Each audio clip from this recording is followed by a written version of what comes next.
You लेके यहाँ से कलाई मोड़नी है। एक दूसरा लेना है, यहाँ से लेके भी यू कलाई मोड़नी है। ठीक है,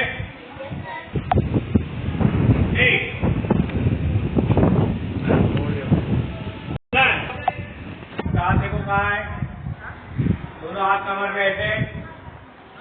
ठीक है, सर का वीडियो डालता अब तो MSP पे मैं सर। ठीक से सीधे हाथ से शुरुआत, हाथ यहाँ रखो, सीधे हाथ से एक नहीं तीन तीन दो रुक बस आठ दो दो एक नहीं तीन एक दो रुक एक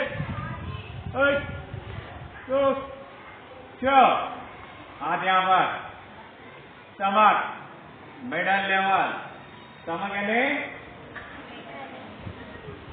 ये होगा जुदांशु की फेस लेवल, ये स्टमक लेवल, स्टमक पेट के साइड से।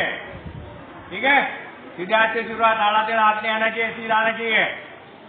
सामने देखो, सीधे हाथ से एक नहीं तीन एक दो रुक एक